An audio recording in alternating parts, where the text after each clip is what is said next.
Hi, and welcome back to the Blender Array Animation tutorial series.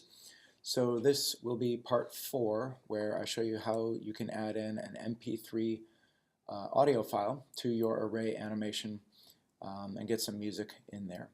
So here's my animation as it stands right now. It's about 250 frames, so pretty standard. So you can use any MP3 that you have. I'm going to show you a resource today that you might not be aware of that's really great for free and, very importantly, legal MP3s. So if you open up your favorite browser and you type in this word right here, Incompetech, you can see the address right up there, incompetech.com/WordPress. So this is a composer by the name of Kevin MacLeod. I hope I'm saying his name correctly. And he has a whole bunch of paid, but also a lot of free music here that you can use for your projects, which are really great. And if you watch any YouTube videos where they show you time-lapse or speed paint or any of those kinds of videos, most of the time YouTubers are using Kevin MacLeod's music. So I'm going to go ahead and click on Get Started with Music. And actually, I'm going to go to royalty-free music. And you can do a full search, which is great. You see all the names here. You see the genres, the tempos, the length of the song. And you can, of course, do search. What I like to do is I like to do View Collections. And under View Collections, you can go ahead and you'll see the different categories here. So that way, if you don't know exactly what you're looking for, but you know the feel or the genre, you can go ahead and choose it. All of his work is instrumental, so just be aware of that. Okay, so I'm going to go ahead and choose, I'm going to go ahead and try Aspiring. And underneath here, again, you'll see the titles, you'll see the tempo, beats per minute, the genres, and the length. So if you basically, if you click on something, let's go ahead and try this one here, and I'll click on Listen Now.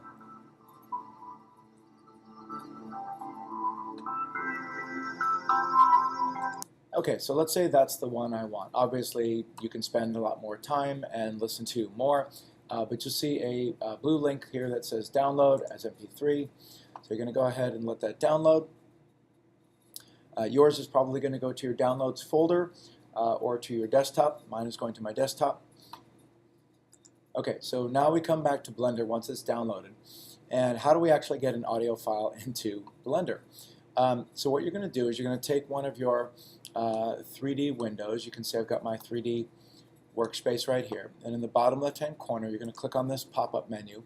And you're going to change your 3D window into a video sequence editor. And this is Blender's version of a video editor, kind of like iMovie or Premiere or Windows Movie Maker, something like that. Okay, so now what you're going to do is you're going to go ahead, oops, and you're going to come down here and you're going to see a little add menu. So you go to add, and then you're going to choose sound, and that could be a sound effect really quickly, or it could be an entire song. And you're going to go look inside your desktop, or most likely in your downloads folder. So mine's on my desktop. Here's my MP3 right here, and I'm going to say add sound strip. So here is the song here.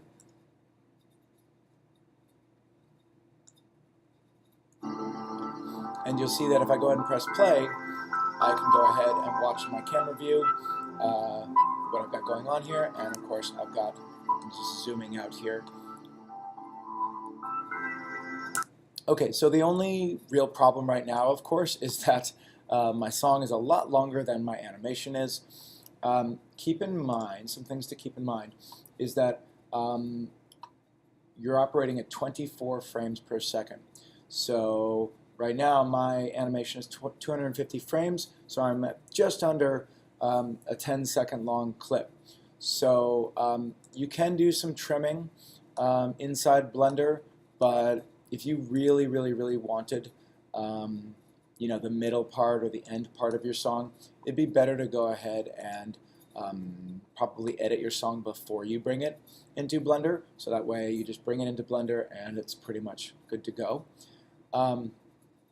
But for now, that's pretty much it. Of course, if you want to make a longer animation, it's really simple. You just come down here to your timeline, and right here where it says start frame and end frame, you can click on end frame, and I can make it go from 250 to 500. Press return, and now I have a 500 frame animation, so I've got more space to play. So that's pretty much it. Okay, the last part is, let's fast forward, and let's say you're done animating and you've added in more time and your animation is all set. So here are the rendering options to get your video bundled with your audio. So you're going to come over here to the right and click on the little camera render panel right here. You're going to scroll down and you're going to make sure that your start frame and your end frame are correct. For resolution, you can probably leave it at the default settings here and not have to change anything, and you'll be fine. We're going to scroll down. Okay, so output, this is the really important one. This is where you choose where your video gets saved and the name of it, of course. So I'm going to click on this little folder icon on the right. I'm going to then choose my desktop so I can find it right away. And then right up here in this empty text box, this is where I'm going to go ahead and put in array animation final or something like that. Okay, and I'll go ahead and save it to my desktop. So that's all good. Okay, now you need to come down here and you need to choose the format. So what kind of a file is it going to be saved out as? And I'm going to be choosing, right here you'll see it says PNG.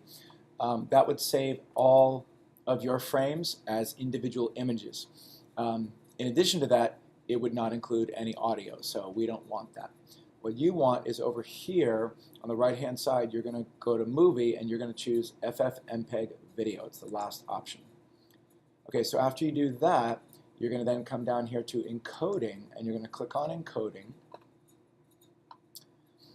And under encoding, you can go here to presets, and under presets you can just choose H.264 in MP4, and most of you that are watching this will probably be familiar with the MP4 extension.